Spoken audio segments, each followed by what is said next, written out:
മാമ്പഴ പുളിശ്ശേരി എങ്ങനെയാണ് ഉണ്ടാക്കുക എന്ന് നോക്കിയാലോ.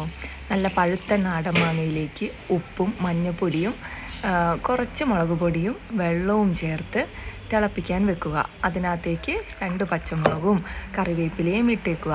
അതിനുശേഷം തേങ്ങയിൽ ചിരകിയ തേങ്ങയിൽ ചെറിയുള്ളി, വെളുത്തുള്ളി, ജീരകം വെച്ച് അരച്ചിട്ട് തിളച്ച് ഒരു 8-10 മിനിറ്റ് തിളച്ച് മാങ്ങ തിളച്ചതിനകത്തേക്ക് അത് ഒഴിച്ചു കൊടുക്കുക.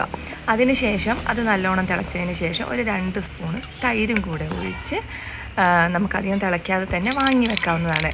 അതിനുശേഷം വെളിച്ചെണ്ണയിൽ കടുക്, കറിവേപ്പില, ഉലുവ, വറ്റൽമുളക് എന്നിവ മൂപ്പിച്ചിട്ട് ആ കറിയിലേക്ക് ഒഴിച്ചു കൊടുക്കാവുന്നതാണ്.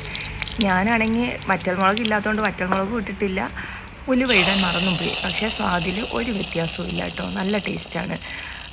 ചോറിൽ ഇതും കൂട്ടി തിന്നാൽ നല്ല ടേസ്റ്റാണ്. ശർക്കര ഇടുന്നവരുണ്ട്, ഇടാത്തവരുണ്ട്. ഈ മാങ്ങയ്ക്ക് തന്നെ നല്ല മധുരമുണ്ട്. അപ്പോൾ ഇനി ശർക്കര ഇട്ടിട്ടുണ്ടെങ്കിൽ നല്ല മധുരമായിരിക്കും. അപ്പോൾ എനിക്ക് അത്രയ്ക്ക് മധുരം ഇഷ്ടമില്ലാത്തതുകൊണ്ട് ഞാൻ ശർക്കര ഉപയോഗിച്ചിട്ടില്ല. അപ്പോൾ എല്ലാവരും ഒന്ന് ട്രൈ ചെയ്ത് നോക്കണം കേട്ടോ.